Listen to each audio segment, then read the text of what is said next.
Anda yang di birokrasi sekarang banyak orang, saya tuh bingung ya, kalau masa-masa pemilihan tuh banyak mengerjakan hal yang tidak perlu. Padahal kata Quran itu, di Quran surah 3 ayat 27 kan jelas. Dari 26 sebetulnya sampai 27-nya. Jelas. Qulillahumma malikal mulki tu'til mulka man tasha' wa tanzi'ul mulka mimman tasha'. Katakan kekuasaan itu hanya milik Allah. Allah berikan pada siapa yang kehendaki. Jadi kalau ada orang baik diberikan supaya kebaikannya menyebar pada rakyatnya. Kalau ada orang jelek kemudian dia bisa naik, untuk ditunjukkan ada yang salah di tempat itu harus diperbaiki supaya dia bisa diganti dengan yang lebih baik.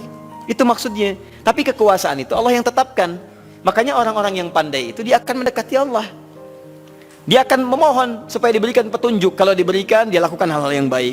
Maka mendekat dia, baca ayat-ayat itu.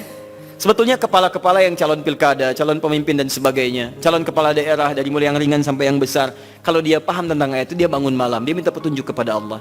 Itu titipan. Karena kalau cuma jadi pemimpin, Fir'aun pun pemimpin. Tapi kepemimpinan Fir'aun diabadikan bahkan dalam Al-Quran sebagai contoh, karena itu belum tentu mengantarkan dia ke surga. Hati-hati. Ada orang diberikan kedudukan, dengan itu dia bisa ke surga. Ada orang diberikan harta, dengan itu dia bisa ke surga. Ada orang diberikan pengetahuan, bekal itu untuk ke surga. Ada orang yang hanya diberikan tenaga, karena itu yang membuat dia ke surga. Bilal mendapatkan tenaga, dengan itu dia pakai adzan. Ali mendapatkan pengetahuan, dengan itu dia pakai berdakwah. Baik, sebagian sahabat mendapat kedudukan, di antara mereka ada Umar bin Khattab. Ya dipakai untuk mengantarkan ke surganya. Yang harta benda seperti Abdurrahman bin Auf. Tapi jangan lupa, ada Fir'aun yang pernah mendapatkan kedudukan, diberi contoh, tapi tidak bisa mengantarkan ke surganya. Ada Qarun yang ketika dia punya harta hanya dipakai foya-foya. Jadi kalau orang sekarang hanya ingin ikutan foya-foya, dia ketinggalan, telat dia. Keduluan Qarun. Katakan pada orang kaya, ya ibu-ibu sosialita misalnya, yang cuman gosip datang macam-macam. Kalau cuman begitu, katakan terlambat. Sejak zaman Nabi Yusuf sudah ada sosialita yang cuman gosip. Kumpul-kumpul, katanya di sini ada orang ganteng ya, sampai kejebak kan situ. Oh tuh, emang dia nggak tahan. Yusuf keluar, begitu keluar, wah mahadza basyarin hadza illa malakun karim. Ini sih bukan manusia, ini malaikat yang sedang menyamar.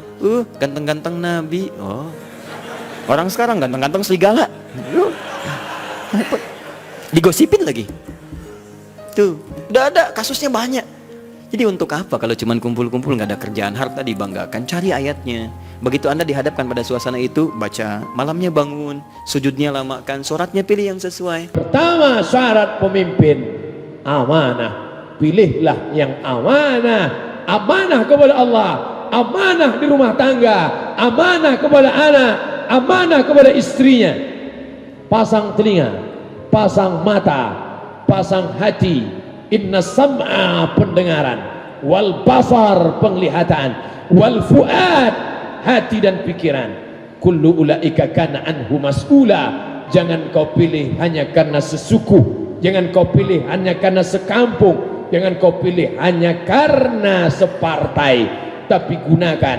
Amanahkah dia ke atas, amanahkah dia ke bawah, amanahkah dia ke samping, ke atas kepada Allah dan Rasul, ke bawah kepada umatnya, ke samping kepada keluarganya. Amanah, pilihlah dia. Yang kedua, wa idza hakamtum bainan nas, kalau dia menetapkan hukum, antahkumu bil adli, dia bersikap adil. Apa itu adil? Wat syai'i fi mahallihi, diletakkannya di tempat yang layak. Adil lawannya zalim. Siapa yang tidak adil berarti dia zalim. Kemudian ketika Nabi wafat, intaqal ila rafiqil a'la, apa komentar para sahabat? Siapa khalifahnya Rasulullah? Ya orang yang disuruh Nabi sholat. Kata alasan mereka, jabatan negara itu sepele. Wong sholat sepenting itu saja Abu Bakar sing kon dadi imam. Saya ulang lagi cara berpikir sahabat. Jabatan presiden, jabatan khalifah itu cemen. Wong urusan dunia wae. Wong urusan sepenting sholat wae sing sowan pangeran dikongkon mimpin Abu Bakar. Apa meneh terima urusan dunia wis ben Abu Bakar. Itu ukurannya kelayakan jadi pemimpin itu juga sholat gitu. Paham ya? Mulane ana kontestasi imam, paham? Tapi itu gak, tapi Gus akal-akalan zaman modern itu akal-akalan iki cerita. Mulane tak koi iku zaman sahabat terus akiasno.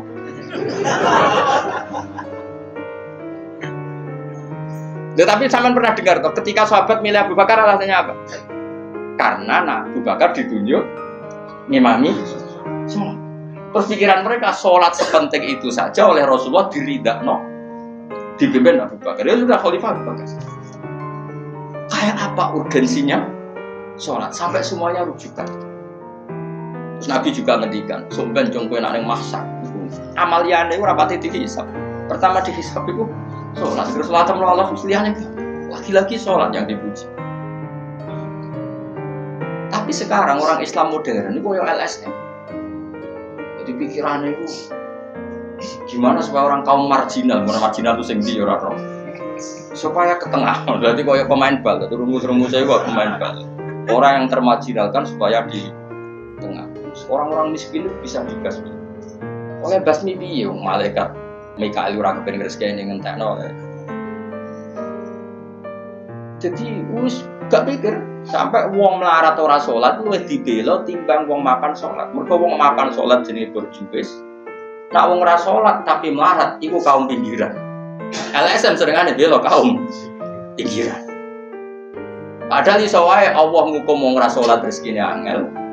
Sing sering salat diparingi barokah urip rezekine jembar. Tapi sebagian wong-wong LSM ya ora kabeh tapi kakean sing ngene iki, paham ya. Sing salat mapan nggo mobil dianggap berjuwis, anti sosial. Sing ra salat terus Allah ngukum melarat, tetep dibela-bela mergo napa marji. Ngene kecukupan melok ngono iku wong Islam. Kecukupan iso wae dekne melarat mergo uripe boros. Ya dhuwit sithik dienggo narkoba, dhuwit sithik nggo bokeng wong wedok, terus melarat. Bareng melarat, berhubung melarat tetep mbok bela mati-matian. Tapi tak takoki pangeran itu tak hukum malah mbok bela gitu. Lah saiki akeh ora percaya takok aku. Sopo wae wong paling melarat ning donya terus takok ya asal usule. Kira-kira mergo Allah sing dolim apa masalah ngene.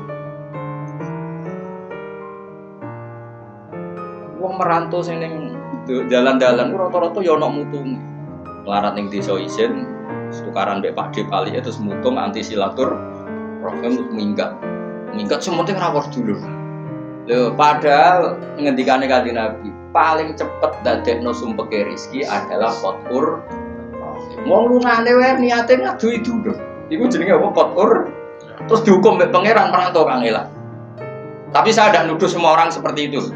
Tapi aku yakin nggak mungkin seperti ini tanpa sebab. Mohon dimaklumi saya ini ASN masih aktif, belum pensiun. Walaupun ada banyak pejabat yang tidak taat, banyak yang kotor. Saya tidak mau ikut tidak taat dan tidak mau ikut kotor. Saya harus tetap bersih, bermain cantik. Saya tidak boleh ASN, Polri, TNI itu memang tidak boleh mendukung salah satu paslon. Tapi panjenengan kan punya toh pertimbangan. Kira-kira dari calon yang ada itu sing selamat tanggung jawabnya akhirat itu sopo? Ya, jadi gitu aja. Iki enek calon sing gak tahu sholat, iki sing gak iso wudu, iki sing pinter sholawatan. Kira-kira pilih? Kira-kira. Tapi ini yang kono itu bukan yang Indonesia, tidak ada di Indonesia. Calon semuanya baik kalau di Indonesia itu. Yang di negara Wakanda dan Konoha juga Uganda itu enak calon sing siji gak iso wudu, sing siji gak tahu sholat, terus sing siji pinter sholawatan. Kira-kira sing jangan pilih sing wudu. Ya wis. Yang jelas penjenengan bebas memilih, tapi katakan pada hati ini di hadapan Allah SWT bahwa istilah Yai Syukri Zarkasi Yai Hasan Abdullah Sahal menyatakan pilihlah yang benar walaupun kemungkinan tidak menang daripada pilih yang menang walaupun tidak benar. Istilahnya gitu. Pilih yang benar. Di antara yang benar itu sopo? Saya yakin panjenengan punya hati nurani kok. Nggih? Ngerti nggih? Bon ini supaya saya tidak kena pasal. Bukan takut saya. Nah aku kena pasal, engkau gak ono IIM karo ASS itu gak ono, ngono lho. Itu masalahnya. Ya, sekarang itu enak alasan untuk menahan orang. Nggih, gitu nggih. Baik. Memang di mana-mana saya ditanya itu. Tapi ya sayangnya saya memang nanti kalau saya tidak PNS setahun setengah lagi atau ya 1,5 tahun lagi insya Allah sudah pensiun. Nanti baru saya agak bebas. Kemarin saya ditelepon dari Jakarta, dari partai cukup besar, saya diminta untuk menjadi penasehat. Ya enggak mau, saya enggak boleh kan. Sekali lagi, sebenarnya kalau ngikut para pejabat yang besar-besar itu, pejabat top-top itu, umpama melanggar jangan apa-apa. Mereka ngelanggar kok. Ngelanggar gak tanggung-tanggung itu. Nemen itu. Malah ngongkon uang untuk kok, tapi itu dikonoha. Jadi sebenarnya inilah problem keteladanan itu, krisis di negeri ini. Orang yang mesti menjadi contoh tidak bisa menjadi contoh. Nggih? Mohon jelas nggih? Monggo, yang lain silakan.